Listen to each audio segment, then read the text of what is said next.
आज शिव महापुराण जी की कथा के क्रम में आज शिव महापुराण के शतरुद्र संहिता का आज 19वां अध्याय है। इस अध्याय का नाम है पुत्र की इच्छा से अत्रि मुनि की तपस्या और चंद्र दत्तात्रेय और दुर्वासा मुनि की उत्पत्ति। इसी अध्याय में लक्ष्मण जी को श्राप मिला था और रामचंद्र जी और कृष्ण भगवान को वरदान की प्राप्ति हुई थी। ये बहुत ही महत्वपूर्ण अध्याय है। ब्रह्मा के परम तपस्वी ब्रह्मवेत्ता अत्रि पुत्र थे। ब्रह्मा के पुत्र का नाम अत्रि था, जो परम तपस्वी थे, ब्रह्मवेत्ता थे और अत्रि की याज्ञाकारिणी पत्नी का नाम था अनसुईया। पुत्र की इच्छा से अत्रि और उनकी पत्नी अनसुईया सहित दोनों लोग त्रैक्ष नाम के पर्वत पर चले गए। त्रैक्ष पर्वत के निकट निर्घन्या नामक नदी के तट पर अत्रि और उनकी पत्नी अनसुईया दोनों लोगों ने अपने प्राणों को रोककर तपस्या करना प्रारंभ कर दिया। यह तपस्या उन्होंने 100 वर्ष तक की थी। तपस्या के समय अत्रि के शरीर से पवित्र घनघोर और तीक्ष्ण अग्नि की ज्वाला प्रकट होने लग गई। उस ज्वाला से संपूर्ण लोक दग्ध प्राय होने लग गया, जिससे इंद्रादि समस्त देवता समस्त ऋषिगण पीड़ित होने लग गए। तब समस्त देवगण और समस्त ऋषिगण दुखी होकर ब्रह्मा जी की शरण में गए। ब्रह्मा जी को अपनी पीड़ा बताया तो ब्रह्मा जी ने उनकी पीड़ा सुनकर और उन सबको साथ लेकर विष्णु भगवान के पास चले गए। विष्णु भगवान के पास पहुंचकर उनको प्रणाम किया है, उनकी स्तुति की है और सारा दुख दर्द उनको सुनाया। विष्णु जी ने उन सबका दुख दर्द, उनकी पीड़ा सुनकर सबको साथ लेकर रुद्रलोक चले गए।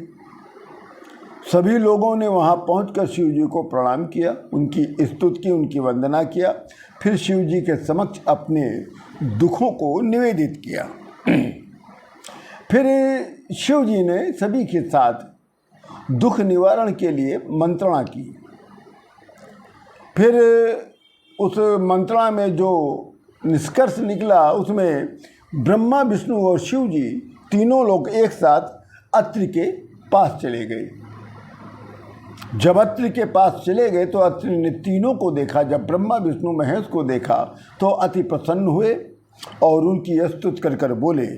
कहते हैं अत्रि मुनि कि हे ब्रह्मा जी, हे विष्णु जी और हे शिव जी, आप तो सभी लोग तीनों लोकों में पूज्य हैं।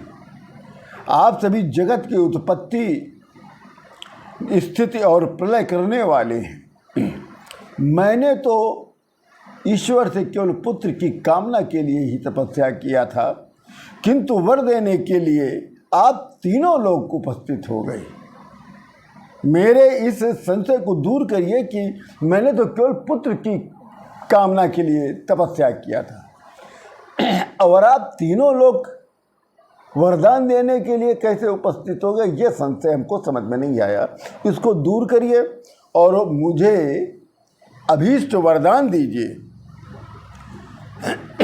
तब अत्रि मुनि की बातें सुनकर ब्रह्मा, विष्णु और शिव जी तीनों लोग एक साथ बोले कि हे अत्रि मुनि, जैसा आपका संकल्प है उसी प्रकार का कार्य हो रहा है। हम ब्रह्मा, विष्णु और शिव जी तीनों ही इस जगत के ईश्वर हैं, इसलिए हम तीनों लोग आपको वरदान देने के लिए उपस्थित हो गए।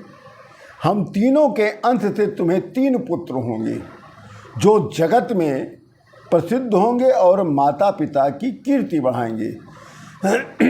ब्रह्मा, विष्णु और शिव जी अत्रि मुनि को वरदान देकर अपने अपने धाम चले गए। अत्रि मुनि भी वरदान पाकर अपनी पत्नी अनसुईया के साथ प्रसन्नतापूर्वक अपने घर को चले आए। कुछ समय बीत जाने के बाद ब्रह्मा, विष्णु और शिव जी तीनों ही प्रसन्नतापूर्वक अत्रि के पुत्र के रूप में उत्पन्न होने के लिए उनकी पत्नी अनसुईया के गर्भ में स्थित हो गए। तदुपरांत ब्रह्मा जी के अंश से चंद्रमा उत्पन्न हुए, जो शाप के कारण पुनः समुद्र से उत्पन्न हुए। विष्णु जी के अंश से दत्तात्रेय उत्पन्न हुए, जिन्होंने संन्यास पद्धति का संवर्धन किया, और शिव जी के अंश से शार्दूल दुर्वासा ऋषि उत्पन्न हुए, जिन्होंने ब्रह्म तेज की वृद्धि की थी, जिन्होंने यशपूर्वक बहुतों की धर्म की परीक्षा भी लिया। बाद में दुर्वासा ऋषि ने सूर्यवंश में उत्पन्न होकर सूर्यवंश में उत्पन्न अम्बरीश नामक राजा की परीक्षा ली थी।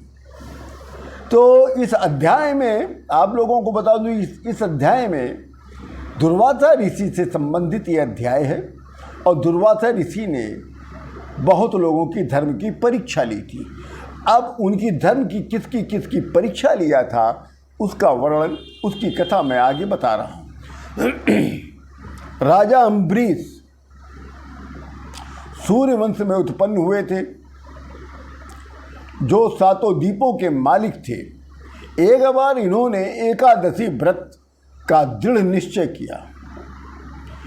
उनका जो दृढ़ नियम था कि एकादशी व्रत करेंगे तो उसका पारण हम द्वादशी को करेंगे। एक दिन दुर्वासा ऋषि उनके नियमों के पालन की परीक्षा लेने के लिए पहुंच गए। राजा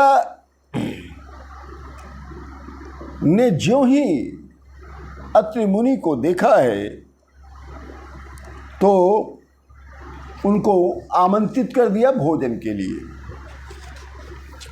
तो राजा अम्बरीश ने दुर्वासा ऋषि को देखकर और उनके शिष्यों को देखकर आमंत्रित कर दिया।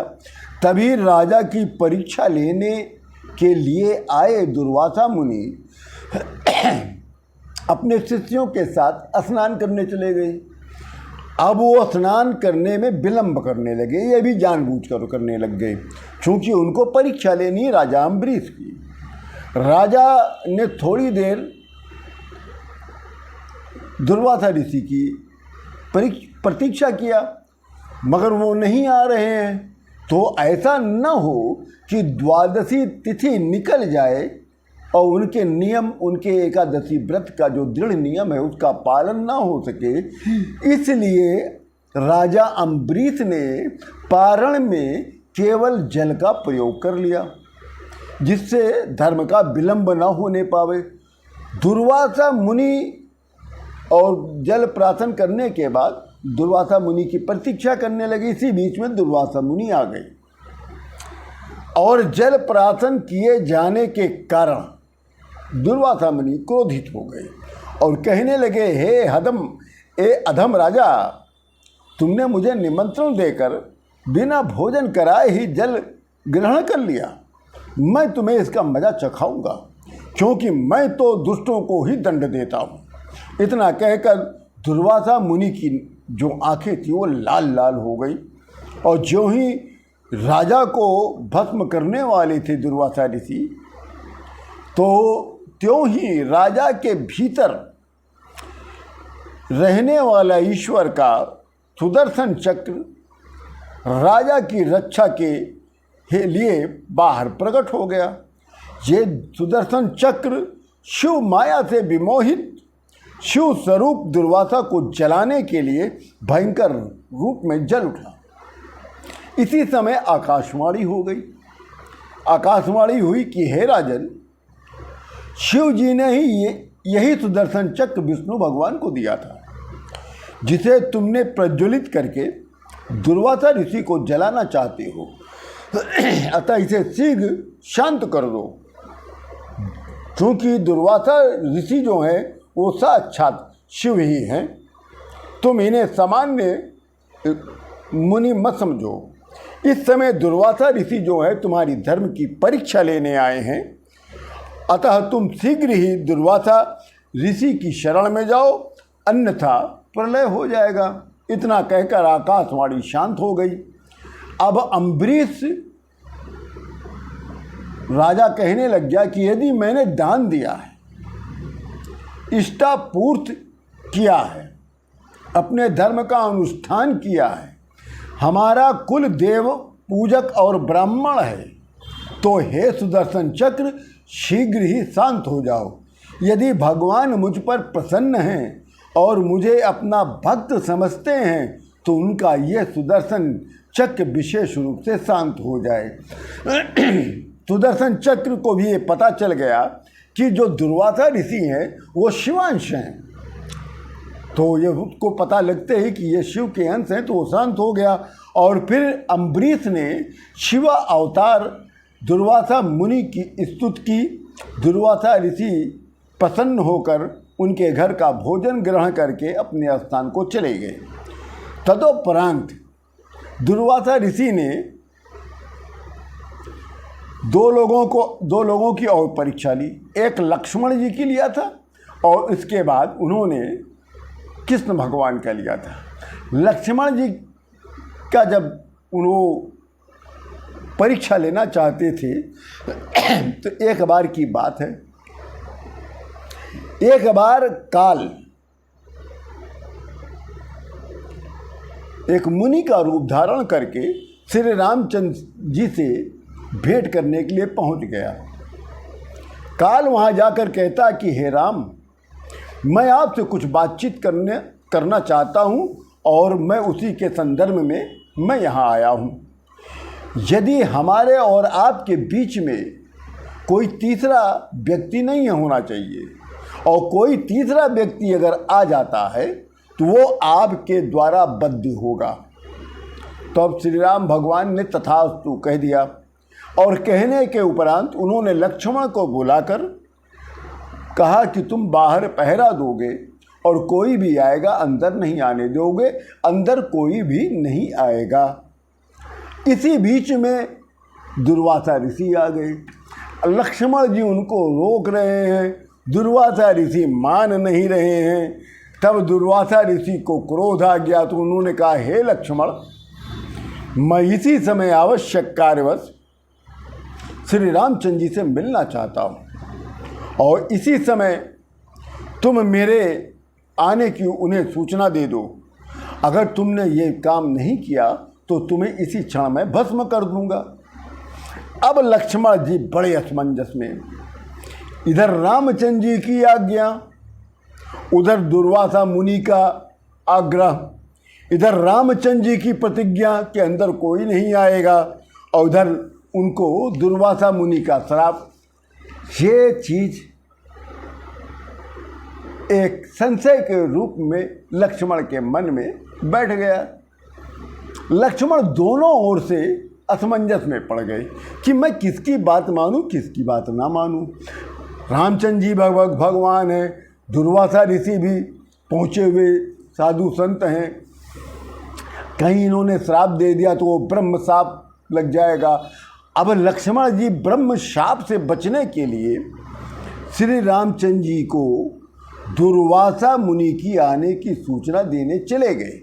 अब रामचंद्र जी की जो प्रतिज्ञा थी उन्होंने उसको खंडित कर दिया, और अपने बड़े भाई राम जी के पास जाकर उन्होंने बता दिया कि दुर्वासा ऋषि आए। दुर्वासा मुनि के द्वारा हठपूर्वक भेजे जाने पर रामचंद्र जी अपनी प्रतिज्ञा के अनुसार लक्ष्मण को त्याग दिया। दुर्वासा मुनि ने श्री राम जी के इस कड़े नियम को देखकर प्रसन्न होकर रामचंद्र जी को अनेकों वरदान दे डाला। और फिर यहाँ के बाद दुर्वासा ऋषि के मन में आया, अब मैं कृष्ण भगवान की परीक्षा लूँगा, क्योंकि कृष्ण भगवान ब्राह्मणों की बड़ी सेवा करते हैं, बड़ी पूजा करते हैं, बड़ी भक्ति करते हैं। चलो अब उनकी ब्राह्मण भक्ति की परीक्षा ले ली जाए। अब दुर्वासा ऋषि एक बार श्री कृष्ण भगवान की ब्राह्मण भक्ति की परीक्षा लेने पहुंच गए। दुर्वासा मुनि ने श्री कृष्ण और रुक्मणी को एक रथ में जोत दिया बैल के स्थान पर, और स्वयं दुर्वासा ऋषि उस रथ को हाँकने लग गए। और श्री कृष्ण और रुक्मणी ने प्रसन्नता के साथ उस रथ का भार का वहन कर लिया। तब प्रसन्न होकर दुर्वासा मुनि ने